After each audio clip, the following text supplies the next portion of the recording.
So today, my broskies, we venture into a handcrafted world where ruins whisper of past cataclysms, where we master sword and sorcery and forge our path with relics, spells, and choices that shape who we become. And yes, I know that sounded a little fancy, but this, my broskies, is Fatekeeper, and this might actually have the potential to become my dream first-person RPG.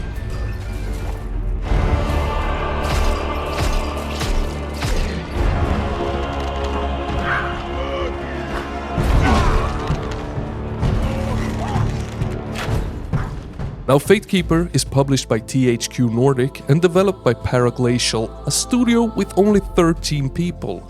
And somehow, this small team has created something that looks way beyond what I expected. Right now, what we have is a 10 buckaroo early access slice. Not a full game, a slice of what could be. But holy crap, what a slice it is. This game is unbelievably beautiful, jaw-droppingly good looking. It has some of the coolest freaking effects, environments and fantasy art direction that I have seen in forever. The mountains, the stairway leading up to Haven, the castles built into the rock, the monsters, weapons, armor, interiors, yes, everything. This is exactly how I dream a first-person fantasy RPG should look like. And that is what really freaking got me with this one. I wasn't just playing through levels, I was enjoying almost every single scene that the game threw at me. I got sucked into this world so hard that I wanted this to be one of the best games that I've ever played. Now, is it there yet?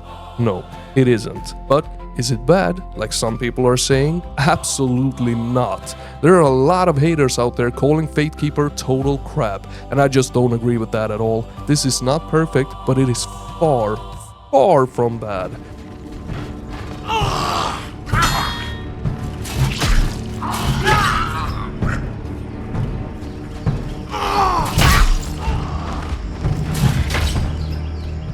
Combat-wise, this is much more hack and slash than a Souls-like. Yeah, you have a dodge, you have parrying, and the boss fights lean more into that direction, but the regular enemies are way more straightforward. Just how I like it. You do have to learn their attacks. You move in, block, dodge, slash, and keep going. It's not one of those games where every random goblin has 17 different attack patterns and a PhD in ruining your evening. Oh no, it is much simpler than that. But it is still satisfying. The ragdoll effects when you kill enemies are beautiful. The blood splatter on faces, arms, and bodies after a sword slash look fantastic, not to mention the blood splats on the environment. And while the combat definitely needs more polish to feel smoother and more fluid, the feedback is already there. And to be honest, I have played way worse when it comes to the fluidity. And even more importantly, yes, I had fun with the combat. There are ways to experiment, ways to do things different and have fun.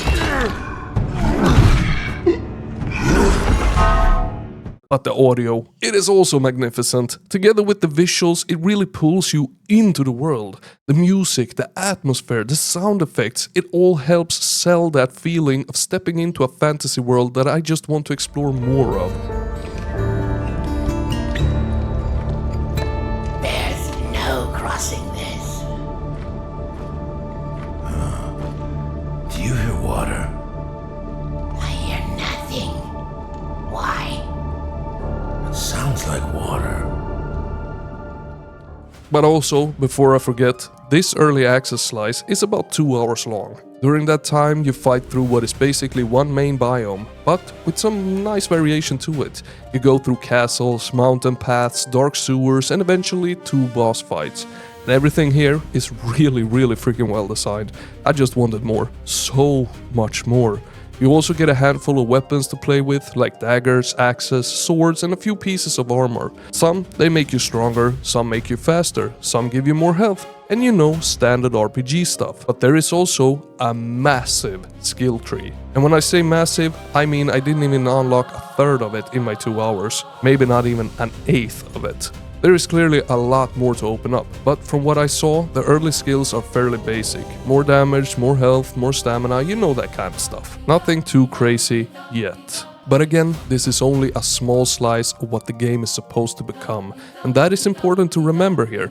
From what I understand, they released this slice to show what they are capable of and to help fund the rest of the game. And honestly, I think that was a brilliant idea, because this already proves that they do know what they are doing. They're not all the way there yet, but the foundation here is extremely freaking strong. But why they need to seek funding when THQ Nordic is involved? I don't know the full story behind all of this. Maybe they wanted to test public interest, maybe the scope is just so massive, I have no idea. What I do know is that a 13-person team creating something that looks and feels like this deserve a lot of attention. You can definitely feel the passion from the development team here. The blood, sweat, tears, and probably a worrying amount of coffee. And that my broskis, is why I wanted to highlight Fatekeeper.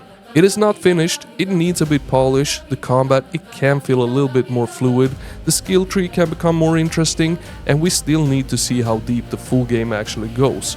But what is here already feels extremely special. Fatekeeper, it has the look, the atmosphere, the world, and the potential to become something truly fantastic. So yeah, my broskis, if you are into first-person fantasy RPGs, I definitely think this is one worth keeping an eye on. And if you want even more brutal first-person action just like this, remember to hit that like button, subscribe, and I will see you in the next one.